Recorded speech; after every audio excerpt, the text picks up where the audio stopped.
வணக்கம் வாசகர்களே. கதையோடு கதைக்கலாம் வாங்க. நான் உங்கள் சுபாஷினி. காமெடி கலந்த காதல் கதைகள் கேட்கவும் ரசிக்கவும் சேனலை சப்ஸ்கிரைப் செய்யுங்க. கதைகள் பிடித்திருந்தால் மறக்காம லைக் பண்ணுங்க, ஷேர் பண்ணுங்க.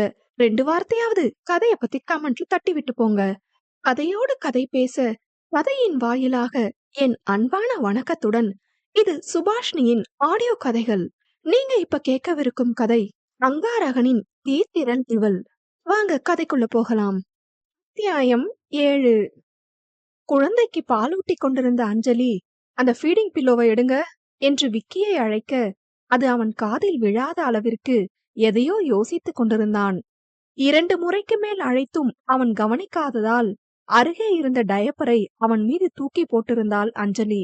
ஹே அம்மு, என்னாச்சு என்று திடுக்கிட்டு அவளை பார்த்தான் விக்னேஸ்வரன். என்னாச்சு உங்களுக்கு? நானும் அப்போ இருந்து பாத்துட்டு இருக்கேன். மந்திரிச்சு விட்ட கோழி மாதிரி உட்கார்ந்துருக்கீங்க. கூட இருந்த அம்மாவையும் அத்தையையும் ஏதேதோ சொல்லி வீட்டுக்கு அனுப்பி வச்சிருக்கீங்க. கேட்டாலும் பதில் சொல்லாம ஒன்னும் இல்லைன்னு டாபிக் சேஞ்ச் பண்றீங்க. வாட்ஸ் ஈட்டிங் யுவர் மைண்ட் வரு என்று பொரிந்து தள்ளினாள் அஞ்சலி. கடந்த 2 நாட்களாக நடந்த எதற்கும் எந்த விளக்கமும் தராமல் இருப்பதோடு இப்படி எதையோ மனதிற்குள் போட்டு குழம்பிக் கொண்டிருப்பவனை பார்த்தவளுக்கு மனம் படபடத்தது. அவை அனைத்தையும் மொத்தமாக இப்போது கொட்டிவிட்டாள். எதுக்குடா டென்ஷன் ஆகுற என்று கேட்க, கண்களால் ஃபீடிங் பில்லோவை காட்டினாள். புரிந்தவனாக அதனை எடுத்து அவளுக்கு வாகாக வைத்து விட்டவன் அவள் அருகே அமர்ந்தான். என்ன பிரச்சனை வரும் உனக்கு? எனக்கு என்னடி பிரச்சனை? அதெல்லாம் ஒண்ணுமில்ல. என்ன என்கிட்ட இருந்து மறைக்கிறீங்க? பேபி பிறந்ததும் என்கிட்ட இருந்து நீங்க டிஸ்டன்ஸ் ஆகுற மாதிரி இருக்கு என்று அவள் கடைசி வார்த்தையை முடிக்கும் முன்பே அவளது வலது கண்ணிலிருந்து கண்ணீர் வழிந்தது. அம்மு, ஏண்டி இப்படி எல்லாம் பேசிட்டு இருக்க? உன்னை விட்டா யாருடி இருக்கா எனக்கு? உன்னை விட்டு தள்ளி போனா நான் நிம்மதியாவா இருப்பேன்? உனக்கு போஸ்ட்மார்ட்டம் டிப்ரெஷன் நினைக்கிறேன் என்று அவள் கண்ணீரை துடைத்து விட்டான். உண்மையை சொல்லுங்க, என்ன உங்க மனசுல ஓடிட்டு இருக்கு என்று மீண்டும் விட்ட இடத்திற்கே வந்தாள். இந்த நாள் திரும்பி வராது அம்மு. தேவையில்லாததையெல்லாம் இப்ப யோசிச்சு உன் மதர்வுட ஸ்பாயில் பண்ணிட்டு கொஞ்ச நாள் அப்புறம் இத நினைச்சு நீதான் வருத்தப்படுவ. நீ இவ்ளோ பேசுறத பார்த்தாதான் வரும் எனக்கு பயமே வருது. ஏ அம்மு, கொஞ்சம் உன் மூளைக்கு ரெஸ்ட் விடுடி. எதையாவது யோசிச்சுக்கிட்டே இருக்கு உன் குட்டி மூளை. நீ சொல்லு, அப்பதான் நான் அமைதியாவேன். ஆழ்ந்த மூச்சை எடுத்தவன், எனக்கே எதுவும் தெளிவா தெரியல. இதுல உன்னை ஏன் குழப்பணும்னு தான் நான் எதுவும் சொல்லல. அதுக்குள்ள என்னெல்லாம் பேசுறடி நீ? பேச்ச மாத்தாம சொல்லு. நான் சொல்லுவேன், நீ என்கிட்ட சண்டைக்கு வரக்கூடாது. விஹா என்ன பண்ணா என்று நேரடியாக கேட்டிருந்தாள். நம்ம பேபி பிறந்த அன்னைக்கு வந்தது அகியா இருந்தா என்ன பண்ணிருப்ப? அகியா? அகி எப்படி வர முடியும்? அவன் தான் யூஎஸ்ல இருக்கானே. என்கிட்ட கால் பேசி 6 மாசம் ஆகுது. எப்படி பேசுவான்? அவன் தான் அங்க இல்லையே. என்ன சொல்ற வரு? எனக்கு ஒண்ணும் புரியல. ஏன் அகி இங்க விஹா மாதிரி வந்திருக்க கூடாது? உனக்கே இப்படி ஒரு எண்ணம்? அகி எப்படி விஹா மாதிரி வர முடியும்? நேத்து வந்த விஹாவுக்கும் இன்னைக்கு வந்தவனுக்கும் நிறைய வித்தியாசம். கண்ணால பாக்கறதுல எந்த விஷயமும் இல்ல. அவங்க மேனரிசம்ல நிறைய சேஞ்ச் தெரிஞ்சுது. எனக்கு எதுவும் தெரியலையே. எனக்கும் இத்தனை நாள் எந்த சந்தேகமும் இல்ல. அதுக்கு காரணம் அகி ஆதிரா கிட்ட மட்டும்தான் அவனோட நாடகத்தை நடத்திருக்கணும்னு தோணுது. நம்ம குழந்தை பிறந்த அன்னைக்கு அவன் ருத்ர தாண்டவம் ஆடுனான். எனக்கு 9 வருஷத்துக்கு முன்னாடி எல்லார்கிட்டயும் எடுத்தெறிஞ்சு பேசின நம்ம அகிதான் ஞாபகம் வந்தான். உன்னோட கற்பனைக்கு அளவில்லையா? நேத்து கூட எனக்கு மெயில் பண்ணிருக்கான் பாரு என்று ஒரு புகைப்படத்துடன் அவளுக்கு அனுப்பிய செய்தியை அவனிடம் காட்டினாள். கண்ணை மூடிக்கிட்டா இந்த உலகம் இருண்டு போயிருச்சுன்னு பூனை நினைக்குமா? அந்த மாதிரி இருக்காமு நீ பேசுறது. எதையும் கற்பனை பண்ணி நான் பேசல. முழுசா தெரியலன்னு தான் சொன்னேனே தவிர எதுவுமே தெரியாதுன்னு சொல்லல என்று நிறுத்தியவன், ஆதிராவ பழிவாங்கதான் அவன் விஹா மாதிரி நடிச்சிருக்கான். 2 நாளா எனக்கு அந்த டவுட் இருந்துச்சு. எனக்கு மட்டும் இருந்தா கற்பனைன்னு சொல்லலாம். ராம் மாமாக்கும் தோணி இருக்கு. அத ஆதுகிட்ட அவர் சொல்லியிருக்காரு என்று ஆரம்பித்தவன் சற்று முன் ஆதிரா கூறிய அனைத்தையும் அஞ்சலியிடம் கூறினான். நம்பவே முடியல வரும் என்னால. இவ்ளோ தூரம் இறங்கி பழி வாங்குவான்னு நான் எதிர்பார்க்கல. ஆதி அக்கா மேல அப்படி என்ன அகைக்கு கோபம்? அத பத்தி இன்னொரு நாள் சொல்றேன். இப்ப நீ தூங்கு. பாப்பா தூங்குற நேரம்தான் உனக்கு ரெஸ்ட். நான் அவளை தொட்டில போடுறேன் என்று அவர்களது மகவை தோளில் போட்டு தட்டி ஏப்பம் வந்ததும் மெல்லிய பருத்தி துணியால் அவளை போர்த்தி அழகாக தொட்டிலில் படுக்க வைத்தான். அஞ்சலிக்கு நடந்ததை நடப்பதை பற்றி தெரிந்து கொள்ளும் ஆர்வம் இருந்தாலும் அவளவன் சொன்னது போல அவளது தாய்மையை எந்தவித அழுத்தமும் இல்லாமல் அனுபவிக்க நினைத்தாள். அனைவரும் வளர்ந்தவர்கள். தொழிலதிபர்கள் கூட. அவர்களது பிரச்சனையை கையாளும் அளவிற்கு அவர்களுக்கு பக்குவம் இருக்கும் என்று யோசித்தாள். இரவு முழுவதும் முழித்திருந்தவளுக்கு கண்கள் சொருக அப்படியே கண்களை மூடி உறங்க ஆரம்பித்தாள். குழந்தை தூங்கியதை உறுதிப்படுத்தியவன் சத்தமில்லாமல் நடந்து அவளிடம் வந்தான். கலைந்திருந்த முடியை சரி செய்து நெற்றியில் முத்தமிட்டவன் அவளை தொந்தரவு செய்யாமல் மீண்டும் அவன் அமர்ந்திருந்த இடத்தில் போய் அமர்ந்து அலைபேசியை பார்க்க ஆரம்பித்தான். மனதில் அவனுக்கு 1000 எண்ணம் ஓடியது. ஆதிரா நடந்ததை மறந்துவிட்டாள். இந்த 9 ஆண்டில் அவனின் எண்ணம் துளியும் இல்லாமல் கடந்தவளுக்கு அந்த ஒற்றை நாளின் நினைவு இருக்காது என்று சரியாக கணித்த விக்னேஸ்வரன் அவளை எப்படி அகர்ணனிடமிருந்து விலக்கி வைப்பது என்று யோசிக்க ஆரம்பித்தான். வீட்டிற்கு அவள் வரும் முன்னே அகர்ணன் இந்தியா வந்திருக்கும் செய்தி லிங்கம் மூலம் சீதாவிற்கு வந்திருந்தது. அவரது அனுபவம் நடந்ததை ஒருவாறு கணக்கிட்டது. இன்று தான் அவளை விரட்டி பேசவில்லை என்றால் மேலும் மேலும் அவள் காயப்பட்டு உள்ளுக்குள் உடைந்திருப்பாள். அன்று தேற்ற முடியாத நிலையில் நின்றிருந்தவனைப் போல் ஆதிராவும் நின்றிருப்பாள் என்று நினைக்கும் போதே அவர் மனம் பதறியது.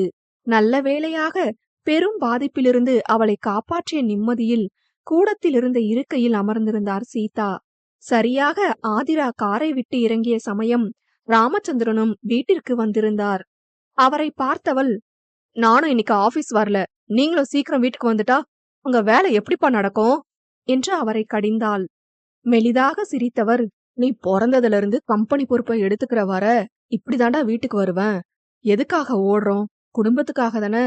இப்ப நான் உன் கூட இருக்கணும் என்று அவள் தலையை தடவினார். அப்பா, நான் என்ன சின்ன குழந்தையா?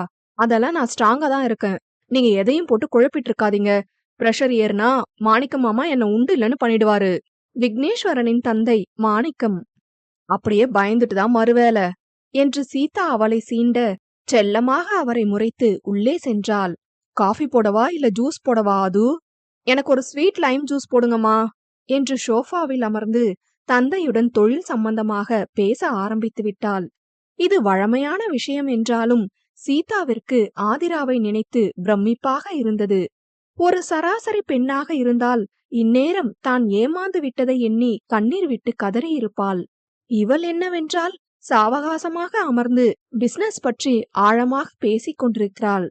அவள் கேட்டது போல அவளுக்கு ஜூஸை போட்டவர் அவரது கணவருக்கு டீ போட்டு ஒரு ட்ரேயில் எடுத்து வந்து அமர்ந்தார். அதை அவள் குடித்து முடிக்கும் வரை அமைதியாக இருந்த சீதா அவளிடம் பேசினார். என்ன முடிவு எடுத்திருக்காது? எல்லாத்தையும் பேசி முடிச்சிட்டம்மா. இனி என் விஷயத்துல தலையிடாதன்னு சொல்லிட்டேன். வேற என்ன இதுல பண்ண முடியும் என்று அவள் பதிலளிக்க, இதையெல்லாம் வெறும் பார்வையாளனாக பார்த்திருந்தார் ராமச்சந்திரன். அவ்வளவுதானா ஆதுமா? அம்மா கிட்ட ஏதாவது ஷேர் பண்ணணுமா? ஒண்ணும் இல்லம்மா, சீக்கிரம் சரியாகிடுவேன். வேற என்னமா நான் சொல்லணும்னு நினைக்கிறீங்க? நீதான் சொல்லணும் ஆது. மனசுக்குள்ளேயே வச்சு உன்னை நீயே ஸ்ட்ரெஸ் பண்ணிக்காத. அதெல்லாம் எதுவும் இல்லம்மா, கொஞ்சம் வருத்தம், அவ்வளவுதான். எப்பவும் இருக்கிறத விட இன்னும் ஜாக்கிரதையா இருக்கணும். இது எனக்கு ஒரு பாடம். அடுத்து என்ன பண்ண போற? இப்படியே இருக்கலாம்னு முடிவு பண்ணிட்டியா? ஏமா இப்படியே நான் எதுக்கு இருக்கணும்? எனக்கு கொஞ்சம் டைம் வேணும், நடந்ததை டைஜஸ்ட் பண்ணி அதுல இருந்து வெளியே வர. ஒன்ஸ் நான் மூவ் ஆன் ஆகிட்டா நானே அடுத்து என்னன்னு சொல்றேன். ஆர் யூ ஓகே ஆது? நோமா, I am not okay, but will be soon, okay என்றவள் அவர் மடியில் தலை வைத்து படுத்து விட்டத்தை பார்த்தாள். அந்த பார்வையில் பெற்றவர்களுக்கு ஒன்றும் புரியவில்லை. ஆனால் அவள் பெரிதும் காயப்பட்டிருக்கிறாள் என்பதை மட்டும் புரிந்து கொண்டனர். அவள் காலை மடியில் வைத்து அமுக்கியபடி ஒரு மனதில் இருப்பதை பேச ஆரம்பித்தார் ராமச்சந்திரன். அத்தியாயம் 8. ஆதுமா, நிஜமாவே எனக்கு விகா மாதிரி நடிச்சு அகி உன்னை ஏமாத்திட்டு இருக்கான்னு முன்னாடியே தெரியாது. எந்த ஒரு ஆதாரமும் இல்லாம எப்படி ஒருத்தர் மேல நான் பழி போட முடியும் என்று ஆதிராவின் கால்களை பிடித்தவாறு பேசினார் ராமச்சந்திரன். நடந்ததை பத்தி பேசி என்ன ஆக போகுதுப்பா? இதுல உங்க தப்பு என்ன இருக்கு? முன்னாடியே சொல்லியிருந்தா நீ இவ்ளோ காயப்பட்டு இருக்க மாட்டியே ஆது. கைய மீறி போன விஷயம்பா இது. நம்மள ரொம்ப யோசிக்க விடாம அடுத்தடுத்து எல்லாம் நடந்து போயிருச்சு. இப்ப இத பத்தி பேசியோ நினைச்சோ வருத்தப்பட்டோ ஒன்னும் ஆக போறதில்ல. அடுத்து என்ன நடக்க போகுதோ அத பத்தி மட்டும் பேசலாமே. இல்ல அது, இது இப்படியே முடிய போற விஷயம் கிடையாது. அவனை தூக்கி வச்சு பேசி என்ன கீழே தள்ளுறீங்க. நான் பாத்துக்கிறேன், நீங்க கவலைப்படாதீங்க என்றவள் அவர் அடுத்து சொல்ல நினைப்பதை கேட்க விருப்பம் இல்லாமல் அவள் அறைக்குள் சென்று விட்டாள். செல்லும் ஆதிராவை பார்த்தவருக்கு மனம் பிசைந்தது. இவளுக்கு எதுவும் ஞாபகம் இல்லையா சீதா? எனக்கும் அந்த சந்தேகம் இருக்குங்க. சொல்ல வந்தத முழுசா கேட்காம போயிட்டா, அடுத்து என்ன நடக்க போதோன்னு எனக்கு ஒரு மாரி மனசு தவிக்குது. நீங்க எதையாவது போட்டு மனச உழட்டிக்கிட்டு இருக்காதீங்க. நான் விக்கிய பேச சொல்றேன். அவன் பேசுறத கொஞ்சமாச்சும் காது கொடுத்து கேப்பா. சரிம்மா, நீ விக்கின்னு சொன்னதும் தான் ஞாபகம் வருது. மதியம் போய் குழந்தைய பார்க்க நினைச்சேன். ஆது கூட இந்த நேரத்துல இருக்கணுமேன்னு நேரா வீட்டுக்கு வந்துட்டேன். நீயும் வரியா?